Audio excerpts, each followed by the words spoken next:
good afternoon, everybody. This is the Two Old Farts coming at you. My name's Chuck. I'm looking on the better looking at the two old farts. Okay. No argument. It ain't worth it.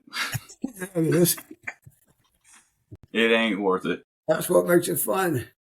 It has to be worth it, or it wouldn't be fun. Dad, still just hearing you say it.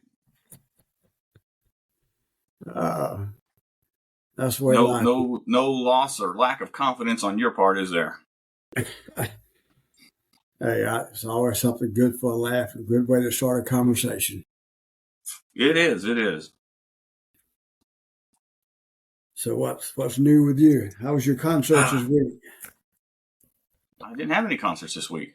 I thought you went to Elvis Costello. Oh, yeah. Yeah, we did on Monday. Shit. See, I told you I was getting old. Shoot. I'm making fun of you just shuffling around before, getting everything ready. Shuffling over here, shuffling over there.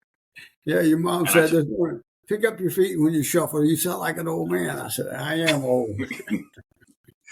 Yeah. So, yes, on Monday, we got to finally see Elvis Costello. You don't know him, but he was pretty popular for a hot minute when I was a late teenager. Charlie Sexton.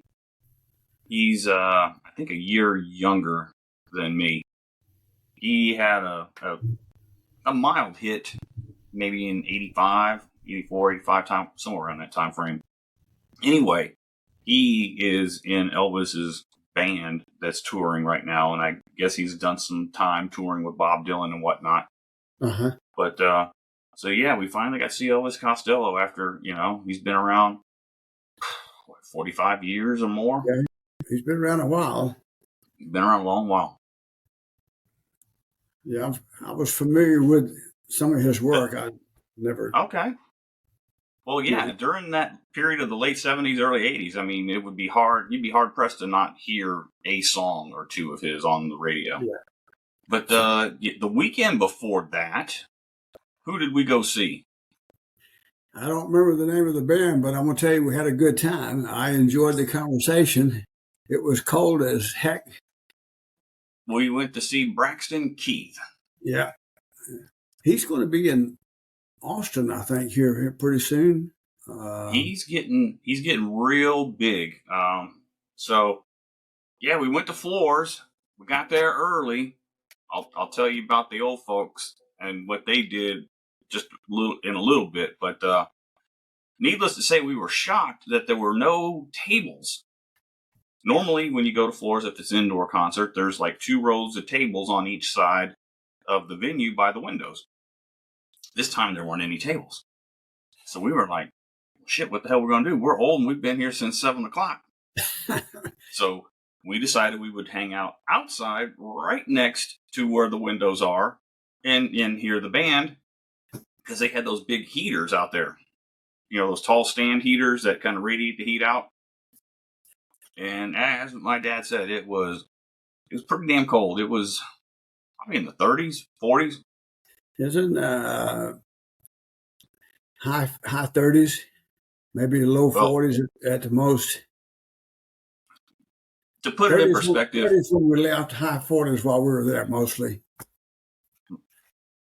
I'm in my 50s. You're almost 80. This is Texas. It was fucking cold. I mean, let's just not get it twisted. For us, that's cold. For you folks up north, it's probably t-shirt and sweatshirt or shorts and sweatshirt weather. But for us, it was freaking cold. And out there on the porch, there were quite a few other folks in our age range. And it kind of became very communal. Got to hanging out with everybody and having a good time and listening to the music. And so, yeah. Funny story. Went to get my mom bourbon and Coke. She loves that Balcones bourbon, the red label. And so she had one, I had one. And I went to go get her another one. Unbeknownst to me, my dad had already gone and gotten her one. So when I came back, I've got 2. And he's pouring them like doubles. He's like, you want a double? I'm like, no, I'm good. So he just like, whoosh, 1, 2, splash of Coke. So she's drinking hers. So now I'm two-fisting it. I'm drinking 2 Balcones, bourbon and Cokes. And drinking a beer at the same time. Well, I had just finished the beer and a bourbon and Coke before that. So needless to say, by the evening's end, I was feeling pretty good. My wife's like, yeah, I could tell you were getting there because you were getting real chatty. So, yeah, feeling good, feeling no pain. It was cold as hell. I had to keep turning the heaters back on because if you step too hard on the ground, the heater, for some reason, would just pop off. But back to the original story at the beginning, when we went to Floors, I told my parents, hey, it's going to be indoors. So if you want to get a table to sit down, we got to get there early. So we get there, Brenda and I get there maybe 6:45. And I said, hey, I'm just going to go get in line. And when it gets about 5 minutes till, you can just come down and join me. I'm walking to Floors, and I see a lot of people walking ahead of me. I'm like, dang, there's a lot of people coming early for Braxton Key. And I get there, and there's a line from the door all the way back to where the entrance is for the outdoor shows. And as I'm walking to get in the line, I hear my parents, hey, hey, hey. And I look, and I'm like, they're standing up at the front door. Nobody else is around them. And I'm like, what are y'all doing here? And they're like, oh, we got here. We already got our tickets. Look, see, they gave us our wristband. We just gave them our name, and they looked us up. And I'm looking around going, why are you guys here? Everybody else is in line over there. And I was like, I don't know. We just are standing here. So I call my wife, and I'm like, hey, parents are already here. Come join us. She's like, okay. So she starts walking pretty much in the same direction to go get in line like I was. And I'm like, hey, Brenda, we're over here. She's like, why are we still here? And I'm like, I don't know. My parents are just standing here. And I'm like, Mom, why are we still standing here? She's like, I don't know. We just got our tickets, and we're just standing here. I thought we were going to get thrown out of there. They came by. They gave me and my wife our wristbands. I guess the moral of the story is if you hang out with your parents and they're old and they're doing dumb things, just stick around with them. You never know. You might get to be the head of the line. But I don't know. So y'all didn't know that y'all weren't supposed to be there, right? No, when I walked up, I saw this girl and a guy there with the table, and they were getting out bands and stuff, the wristbands and stuff. So I asked him, I said, we're going here or we're going over there? She said, come on up here. You can go in here. I said, okay. So I go up there. She said, do you have your ticket? I said, no, my son has them. And I gave him your name. She looked it up. She said, yeah, 4. And I said, my son and his wife will be here shortly. So she puts them on, and she said, I said, we stand here or we go down there? She said, no, you can stand over here. We'll let you stand over by the door. Okay. So I went back and confirmed that when you guys start walking up. And she said, yeah, you guys are right. You can, stuff like that. And then the guy came over and did the security check, right? Moves the thing. Right. Lets us go in the door ahead of all that crowd. So I'll say this. Who's about looking at the 2 old farts? Who got it? You are. Who got us in first? Your mom and I are talking about sheer stupidity. I don't know. You just walk around confused, act like you don't know what you're supposed to be doing, and I guess people will take pity on you. Yeah, that's right. That's what your mom said. We were just talking. She said, well, I told her, I said, I think just because we were older, probably a whole lot older than most of that group there, that they just said, okay, just being nice to 2 old farts, right? But it was a good evening. I enjoyed it. I've got my old hearing aids on, so they don't work nowhere near as good as the ones I'm getting next week or week after next now, the new hearing aids. But I enjoyed the conversation with the 2 guys and actually that lady that came up towards the end, her husband, I guess, was inside, so. But it was good conversations back and forth, Yeah. And the evening was good. It was fun. But I got to tell it you, really was a lot of fun. your mom doesn't Bonding get together over alcohol, country music, and cold weather and a heater. when we got home. I was starting to warm up. I don't know how, but somehow I hit your mom's butt. Boy, her butt was cold. Yeah, I had turned it when I was leaving. I said, "You want the seats on in the car?" She said, "Yeah, you can turn them on." So I turned them on. That's the first time, with clothes on and stuff like that. I thought that was pretty funny. It's the first time I ever felt your mom's butt that it was cold. So that's how cold it was out there, folks. And of course, every 15 minutes, your mom's got to go to the porta potties. Yeah. But that's what I makes got to write that down. Mom had a cold butt. that's what makes memories, right? Yep. Yeah. Yep. So who we're going to go see next? For sure, Blackberry Smoke in April. Okay, that's good Blackberry because Smoke. the weather be good then. April. Yeah, April 26th. It's a Friday night. Okay, that Flores, right? Yes, sir. April, it's a pretty busy month. Brenda and I will be seeing Adam Ant in the English Beat. I'm Okay. really looking forward to that. It'll be our second time seeing Adam Ant and first time seeing English Beat. 2 nights later, on a Friday, we will be seeing Social Distortion and Bad Religion. I'm really stoked for that show. It'll be my second time seeing Social D, first time seeing Bad Religion. Great to see them together. And then the following week, Brenda and I are going to go see Terry Clark. And the next night is Blackberry Smoke. All right. Sound like you got a good agenda coming up there.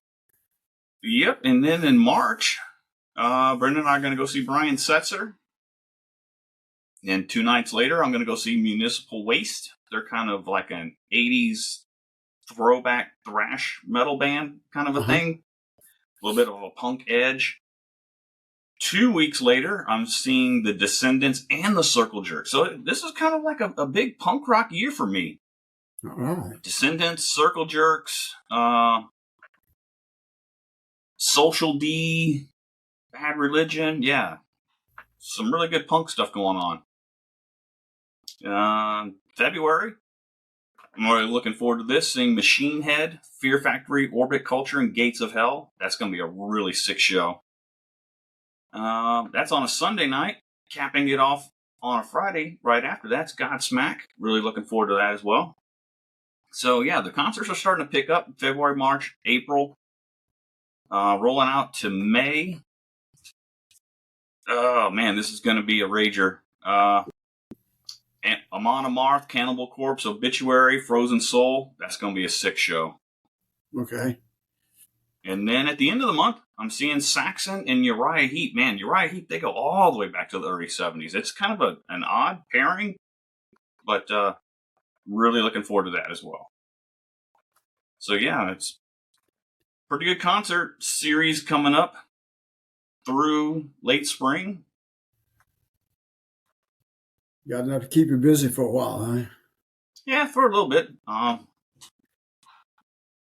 Last weekend,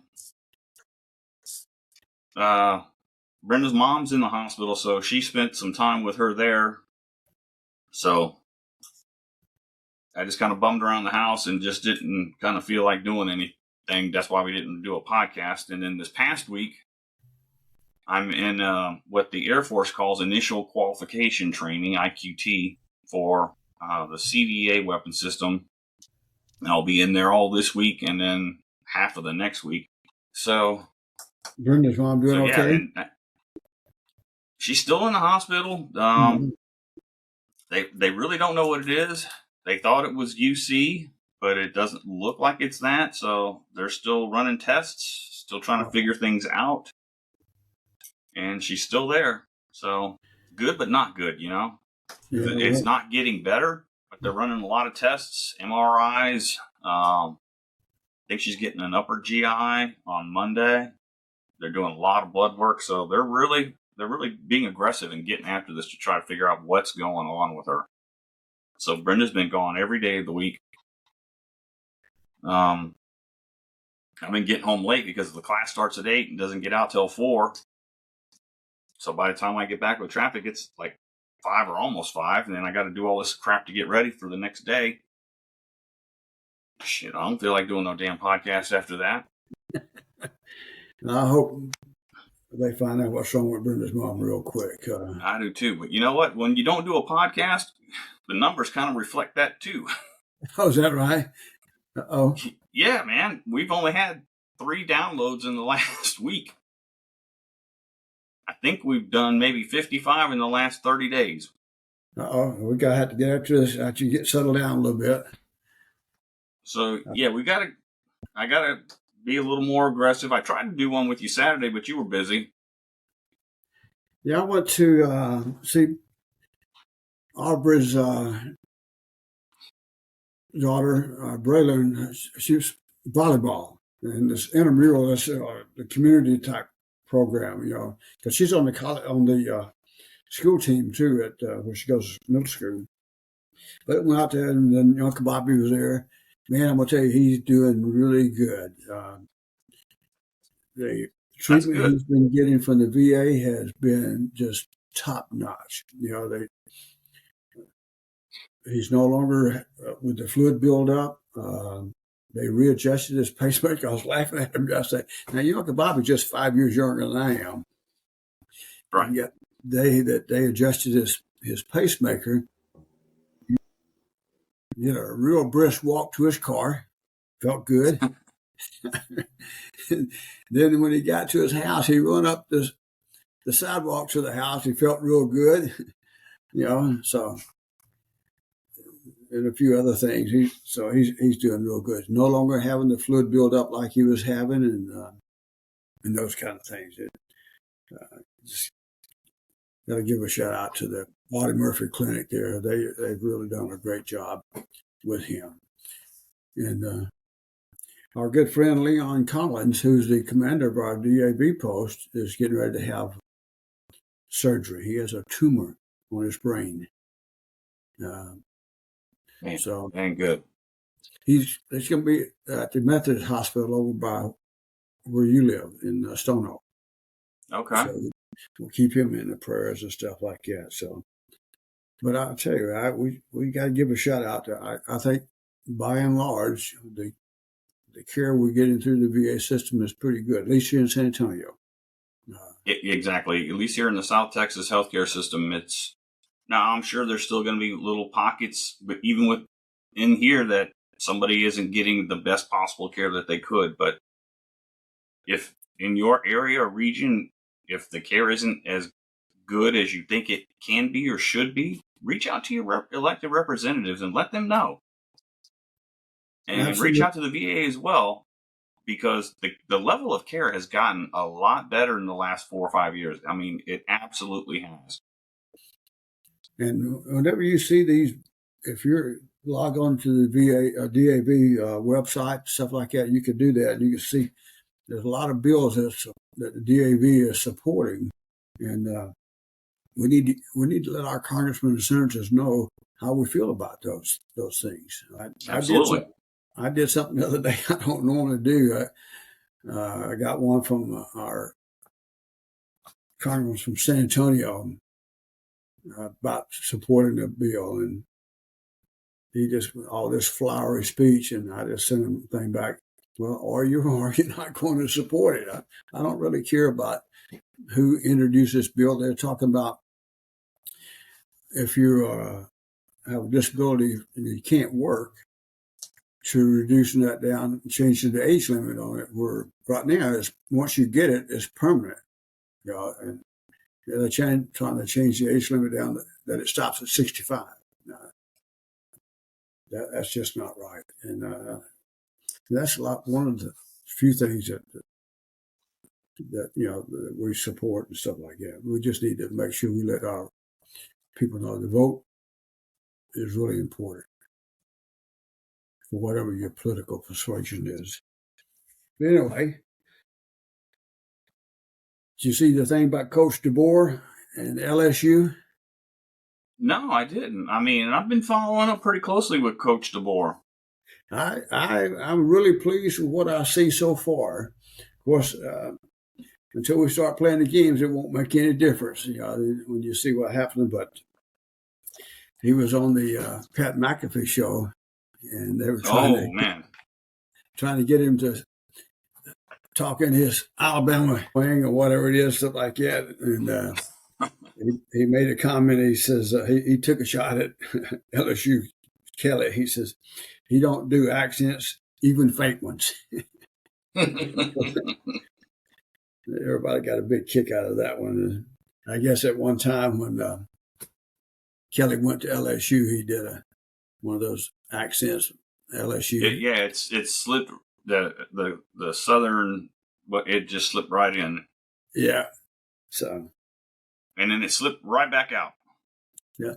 I saw another article this morning. It was about 10 coaches who has a chance of winning a national championship next year. Coach DeBoer was rated number 7. Well, yeah, it's his first year out, and he's dealing with a lot of transfer portal issues on the outgoing side. He's doing as best he can on the incoming side, and I understand with these young men, especially if you grade out as a first or second round draft choice for the NFL. I mean, that's the big time. That's the meal ticket. That's what all these kids have put in that hard work since middle school to get to this point, to go to a top flight college so you can get to the NFL. And, it hurts as a fan to see all of these great players leaving the university, but, they got to go where they've got the best shot. Absolutely. I don't disagree. And it's starting to settle down a little bit. I get the anxiety, first come in because you're not sure. And then after you get a chance to meet with him and his coaches, because that coaching staff's not settled yet either.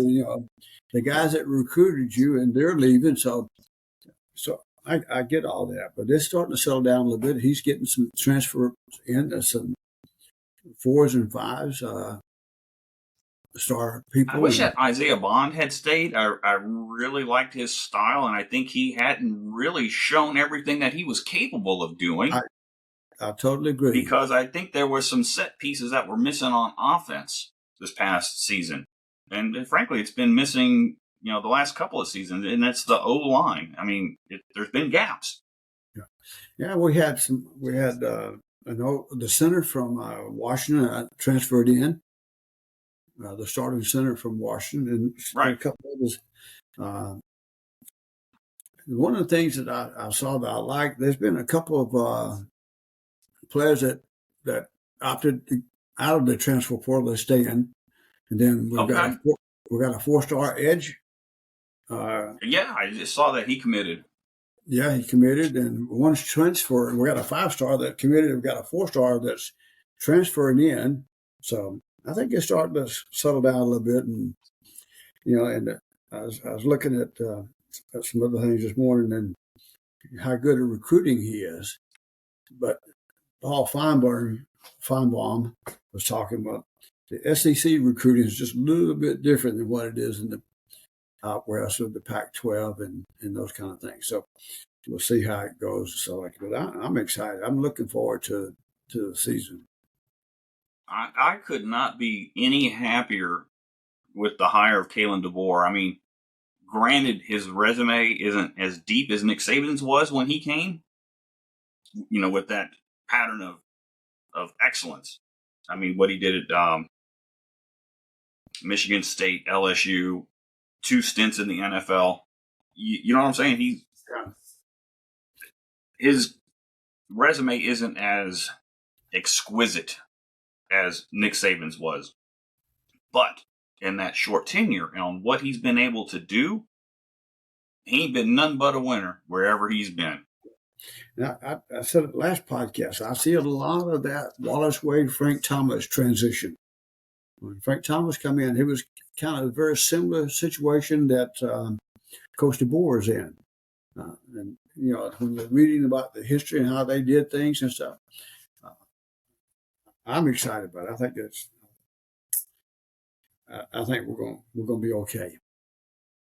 And to me, the icing on the cake, the cherry on the top, is the fact that this guy is 7-0 against Sarkisian, Dan Lanning, and who else did he beat? Oh, it escapes me. There's a third coach. He beat Michigan. He beat Harbaugh. No, he did not. He lost to Harbaugh. Okay. Yeah, Washington State lost to Harbaugh. Yeah. Washington State beat Texas, but they beat Oregon. They beat Texas, and there's another coach. USC. Yes, I think it's Lincoln Riley. Yeah. I think he's beaten Lincoln Riley as well. Yeah. It's going to be good, and I thought that article that I was reading that in his first year there, they're talking about 10 coaches, that are new coaches, and I'm wishing this guy Michigan. I don't care for Michigan at all. And Harbaugh is going back to the NFL, and the coach here got promoted. I hope he does well. I kind of like him. Yeah, he's going to the Chargers. Yeah. I don't think he's going to be as successful. Maybe second time around's the charm. I don't know. But because, like I said, he was not as successful as people think he was at San Francisco. No, I mean, you have to dig in, and he inherited a team that was top to bottom with talent, loaded down. And you had to go back to Mike Singletary and Coach Nolan, who drafted all of these players. And you go back to Mike Singletary. They only gave him 1 year, Dad. 1 year. This guy was on the 85 Bears defense. That was a hard-hitting guy. And San Francisco's defense, while he was there, top-notch. These are the things that got the 49ers to the Super Bowl. They didn't give him enough time or credit, Singletary, to get him there. So then you got Harbaugh backing into this awesome deal, and he gets the credit because they go to the Super Bowl. It takes a coach a couple of years to kind of settle down and get things going, because no two people are going to do the same thing the same way. So another article I was reading this morning, who the 10 best players from Alabama are, the alumni. You got any idea who those 10 best are? The 10 best? Obviously, Joe Willie. He was number 10. He was number 10. Number 9 was Julio. I would also say Derrick Henry. Number 8. Hang on. Ozzie Newsome. Oh, Ozzie Newsome. Number 7. Ken Stabler, number 6. Ooh, the snake. Derek Thomas, number 5. Defense. Dwight Stevenson, number 4. Ken Stabler was number 6. Right. Don Hudson's number 3. Oh, nice. Going way back. John Hanna was number 2. Ooh, he was a great center. Way back, yeah. Number 1 was Bart Starr. And Bart Starr's father worked in civil engineers at Maxwell when we were there. All right. I think I may have said that. I'm not sure, but got to know him, not personally, but that's some pretty good talent right there. Yep, you're right. That is some top talent, and especially what strikes me is you go back in history, you see Don Hudson, the number 3, and there's a tendency to forget about those guys, how good they were and what the impact they were and stuff like that. And then there's a lot of controversy about Joe Namath, saying he wasn't the best player, but you look at what he did and how he did things, and people overlooked that 4,000 yards passing. Football wasn't the same when Joe Willie came up either. It was not a passing league. Exactly. It was a 3 yards in a cloud of dust. Passing was like a last resort. Yep. And then you go out and make a promise, we're going to win. And then you back it up. So, but you're right. He was so far ahead of his time as a player when you go back and you really look at how brash and boisterous, and that swagger that these kids talk about, he had it back then. Yes, he did. And he could back it up. But you know what? He didn't forget his roots either. He never forgot where he came from. So no, he didn't. But he had a lot of injuries, and he wasn't on that great of a team. And back then, they didn't have free agency. You were kind of stuck with that team. And the rules about protecting the quarterback was a whole lot different back then than they are now. Man, them jokers used to try to take your head off. And that was the other comment they were talking about in that little article.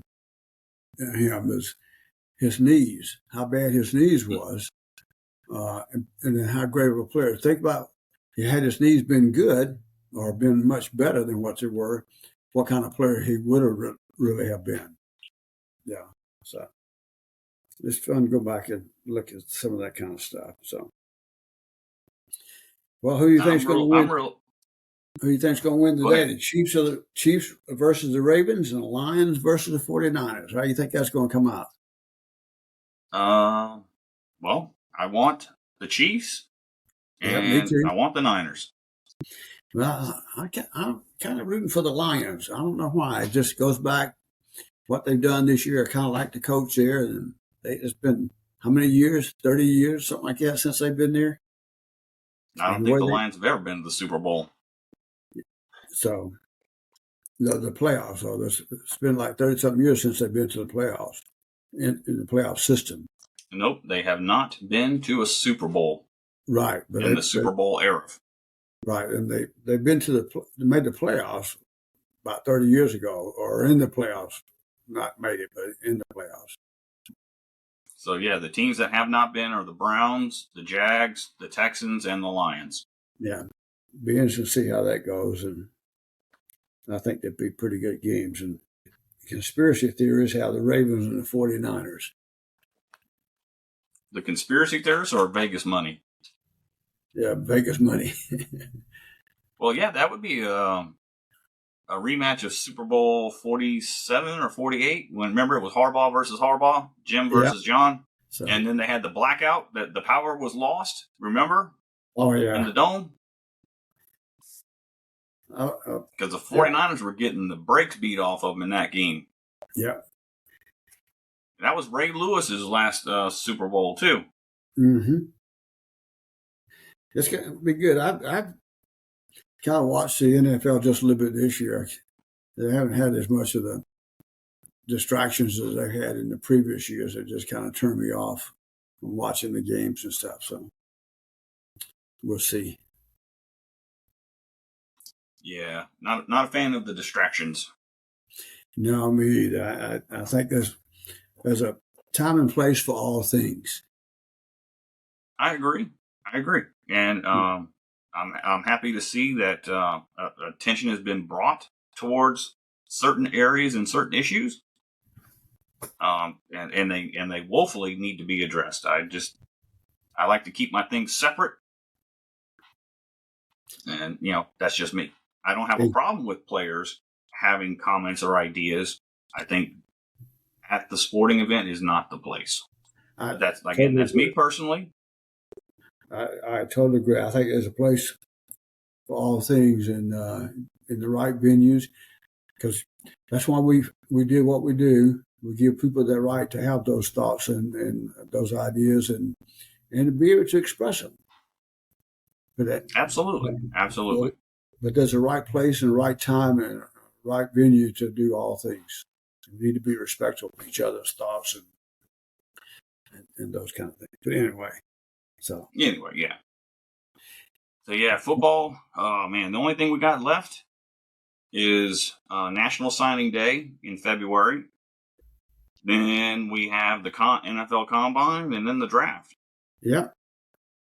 But between the Combine and the draft, there's that the Super Bowl. That's it. Yeah.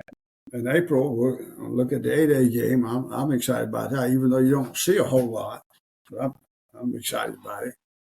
Because then you only I don't even know if the game's going to be televised or not. It probably won't, but I don't know. It's just, you never know. It's all about money, right? Yeah, it is. But And whoever's going to draw the biggest crowd would make the most money. well, right now, legitimately, they're the big dog. I'm gonna tell you, I like Kirby Smart. I do too. He's done a heck of a job.